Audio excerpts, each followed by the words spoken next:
नमस्कार विद्यार्थी पूर्ण एकेडमी में आपका स्वागत है। आज हम पढ़ेंगे क्लास 10 साइंस के 10 सबसे मोस्ट इम्पोर्टेंट सब्जेक्टिव क्वेश्चंस, जो कि झारखंड बोर्ड एग्जाम के लिए बहुत ही महत्वपूर्ण है और ये हर साल पूछे ही जाते हैं। तो देर ना करते हुए वीडियो को स्टार्ट करते हैं। तो हमारा फर्स्ट क्वेश्चन है, समतल दर्पण में प्रतिबिंब की क्या विशेषताएं हैं।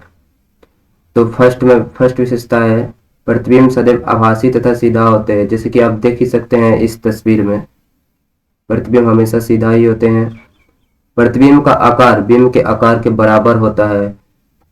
आप जितना बड़ा होंगे उतना ही बड़ा आपका प्रतिबिंब बनेगा, चाहे कोई भी वस्तु हो। जितना भी लंबाई है उसका लंबाई चौड़ाई आकार में जैसा भी है सब वैसे ही बनेंगे। प्रतिबिंब दर्पण के पीछे उतनी ही दूरी पर बनता है जितनी दूरी पर दर्पण के सामने बिंब रखा होता है। आप जितना ही दूरी पर रहेंगे ना, उतना ही दूर पे दर्पण के पीछे बनेगा प्रतिबिंब।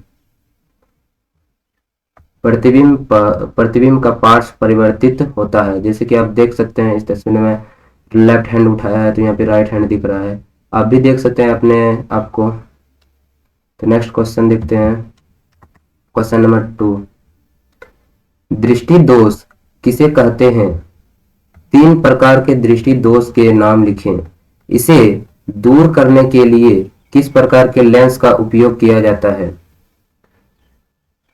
कई कारणों से नेत्र बहुत दूर स्थित या निकट स्थित वस्तुओं का स्पष्ट प्रतिबिंब रेटिना पर बनाने की क्षमता खो देता है। ऐसी कमी दृष्टि दोष कहलाती है।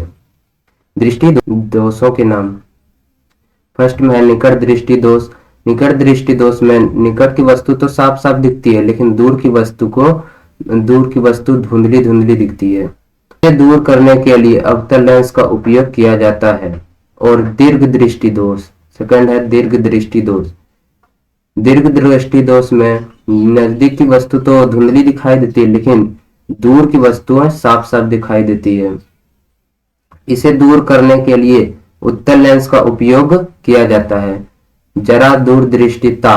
और इसे दूर करने के लिए बायफोकल या द्विफोक्सी लेंस का उपयोग किया जाता है। नेक्स्ट क्वेश्चन है हमारा क्वेश्चन नंबर 3। इंद्रधनुष क्या है, यह किस प्रकार बनता है, सचित्र समझाइए। इंद्रधनुष वर्षा के पश्चात आकाश में जल के सूक्ष्म कणों में दिखाई देने वाला प्राकृतिक स्पेक्ट्रम है। यह वायुमंडल में उपस्थित जल की सूक्ष्म बूंदों द्वारा सूर्य के प्रकाश के परिक्षेपण के कारण प्राप्त होता है। इंद्रधनुष सदैव सूर्य के विपरीत दिशा में बनता है। सूर्य का प्रकाश इधर से आ रहा है तो इंद्रधनुष यहाँ पे बन रहा है। जल की सूक्ष्म छोटे प्रिज्मों की भांति कार्य करती है। सूर्य के आपतित प्रकाश को ये 2 बूंदें अपवर्तित तथा विक्षेपित करती है, तत्पश्चात इसे परावर्तित करती है। अतः जल की बूंद से बाहर निकलते समय प्रकाश को पुनः अपवर्तित करती है। प्रकाश के परिक्षेपण तथा आंतरिक परावर्तन के कारण विभिन्न वर्ण परिक्षेपक के नेत्रों तक पहुंचते हैं। नेक्स्ट क्वेश्चन है, स्वयंपोषी तथा विषमपोषी पोषण में क्या अंतर है। और ये मोस्ट VVI क्वेश्चन है और ये हर साल पूछे ही जाते हैं एग्जाम में। स्वयंपोषी पोषण तथा विषमपोषी पोषण में अंतर। स्वयंपोषी पोषण, स्वपोषी पोषण हरे पौधों में होते हैं। स्वपोषी पोषण हरे पौधों में होते हैं और विषमपोषी पोषण हरे पौधों तथा कुछ शैवालों को छोड़कर बाकी सभी जीवों में होते हैं। स्वपोषी पोषण ये ऐसे घटक हैं जो प्रकाश संश्लेषण द्वारा अपने भोजन का निर्माण स्वयं करते हैं। स्वपोषी पोषण में अपने भोजन का निर्माण स्वयं करते हैं प्रकाश संश्लेषण के द्वारा। और विषमपोषी पोषण में ये भोजन के लिए स्वपोषित घटक द्वारा संश्लेषित पदार्थों पर निर्भर होते हैं। इनमें प्रकाश संश्लेषण होता है, इनमें प्रकाश संश्लेषण नहीं होता है। उदाहरण, हरे पौधे स्वपोषी हैं, स्वपोषी जीवाणु।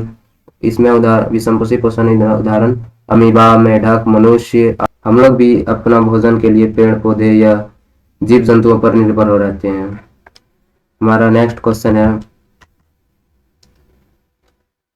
मानव में वहन तंत्र के घटक कौन से हैं? इन घटकों के क्या कार्य हैं? मानव में वहन तंत्र के घटक और उनके कार्य निम्नलिखित हैं। पहला, हृदय। रुधिर, रुधिर क्या होता है? रक्त होता है। रुधिर को एक पंप की तरह शरीर के विभिन्न भागों में अशुद्ध रक्त को शुद्ध होने के लिए फेफड़ों और गुर्दों तथा शुद्ध रुधिर को शरीर के विभिन्न भागों में भेजना। धमनियां, शुद्ध या ऑक्सीजनित रुधिर को हृदय से दूर शरीर के अंगों में भेजना। शिराएं, अशुद्ध या भी ऑक्सीजनित रक्त को हृदय तक लाना। शिराएं क्या करती है? अशुद्ध रक्त को लाती है हृदय तक।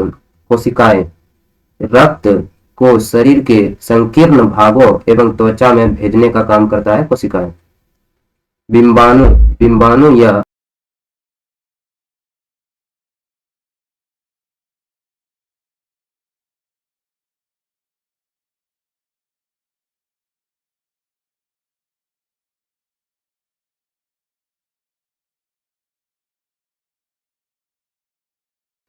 वियोजन अभिक्रिया को संयोजन अभिक्रिया के विपरीत क्यों कहा जाता है?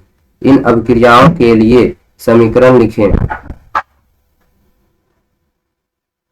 संयोजन अभिक्रिया में दो या दो से अधिक पदार्थ संयोग करके एक नए पदार्थ का निर्माण करते हैं, जबकि वियोजन अभिक्रिया में एक पदार्थ टूटकर दो या दो से अधिक नए पदार्थों का निर्माण करते हैं। इसीलिए वियोजन अभिक्रिया को संयोजन अभिक्रिया के विपरीत कहा जाता है। जैसे कि आप देख ही सकते हैं, संयोजन अभिक्रिया में दो पदार्थ हैं और दोनों जोड़ के संयोग करके एक नए पदार्थ का निर्माण करते हैं, और वियोजन अभिक्रिया में एक पदार्थ है और विद्युत अपघटन करके उसको दो पदार्थों में बांटा गया है, इसीलिए इसको विपरीत कहा गया है, संयोजन अभिक्रिया के विपरीत। हमारा नेक्स्ट क्वेश्चन है क्वेश्चन नंबर 7। विस्थापन और द्विविस्थापन अभिक्रिया में अंतर बताएं। विस्थापन और द्विविस्थापन अभिक्रिया में अंतर। विस्थापन अभिक्रिया यह वैसी रासायनिक अभिक्रिया है जिसमें कोई तत्व किसी यौगिक से दूसरे तत्व को हटाकर खुद उसका स्थान ग्रहण कर लेता है और एक नया यौगिक बनाता है। द्विविस्थापन अभिक्रिया में यह वैसी रासायनिक अभिक्रिया है जिसमें दो अभिकारक अपने मूलकों की अदला बदली करके नए पदार्थ बनाते हैं। विस्थापन अभिक्रिया, ये अभिक्रियाएं सामान्यतः आयनिक प्रकृति के नहीं होते। द्विविस्थापन, ये अभिक्रियाएं आमतौर पर मूलक प्राकृतिक के होते हैं, जिसका अर्थ है कि क्रियाशील पदार्थ जलीय विलयन में आयनीकृत होते हैं। इसकी प्रकृति मंद होती है, मतलब धीरे धीरे करके होते हैं। इसकी प्रकृति तीव्र होती है और ये बहुत जल्दी ही अभिक्रिया करते हैं। जैसे कि आप देख सकते हैं Zn जिंक हाइड्रोजन क्लोराइड के साथ अभिक्रिया कर रहा है, तो जिंक जो है हाइड्रोजन को यहाँ पे विस्थापित कर दे रहा है, और इसमें आप देख सकते हैं AgNO3 और NaCl, ये दोनों में से ये जुड़ रहा है, AgCl के साथ जुड़ रहा है, ये नया पदार्थ बना रहा, मतलब दोनों जुड़ के नए पदार्थ का निर्माण कर रहा है अदला बदली करके, और इसमें भी Na में NO3 जुड़ रहा है। हमारा नेक्स्ट क्वेश्चन है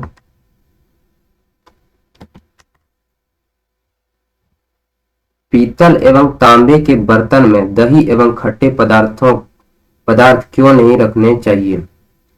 पीतल और तांबे के बर्तन में दही एवं खट्टे पदार्थ को क्यों नहीं रखना चाहिए, उसका कारण देख लीजिए। दही एवं खट्टे पदार्थों में अम्ल होते हैं। दही और खट्टे पदार्थों में अम्ल पाए जाते हैं। अम्ल धातुओं के साथ अभिक्रिया करके लवण एवं हाइड्रोजन गैस बनाते हैं। अम्ल धातुओं के साथ अभिक्रिया करके लवण और हाइड्रोजन गैस बनाते हैं। अतः यदि ऐसे पदार्थों को तांबे के बर्तन में रखा जाता तो अम्ल की अभिक्रिया के कारण बर्तन संक्षारित हो जाएंगे। विषाक्त यौगिकों का निर्माण। इस अभिक्रिया के परिणाम स्वरूप धातु के आयन भोजन में घुल जाते और विषैले या हानिकारक लवण बनाते हैं, जैसे तांबे के सल्फेट या अन्य लवण। सोने का सोडा के 3 उपयोग बताएं। फर्स्ट उपयोग है घरों में साफ सफाई के लिए, दूसरा है जल की अस्थायी कठोरता को हटाने के लिए, तीसरा है कांच, साबुन एवं कागज उद्योग में। हमारा नेक्स्ट क्वेश्चन है question number 10। Plaster of Paris के 3 उपयोग बताएं। प्लास्टर ऑफ पेरिस के उपयोग, फर्स्ट है चिकित्सा के क्षेत्र में, डॉक्टर टूटी हुई हड्डियों को सही जगह पर स्थिर रखने के लिए प्लास्टर ऑफ पेरिस का यूज करते हैं। सजावट का सामान एवं सतह चिकनी बनाने में, खिलौना बनाने में भी प्लास्टर ऑफ पेरिस का इस्तेमाल होता है। अगर यह वीडियो आपको जरा भी हेल्पफुल लगा हो तो वीडियो को लाइक करें, अपने दोस्तों के साथ शेयर करें और ऐसे ही वीडियो देखने के लिए विद्यार्थी पॉइंट एकेडमी को सब्सक्राइब करें। धन्यवाद। मिलते हैं नेक्स्ट वीडियो में।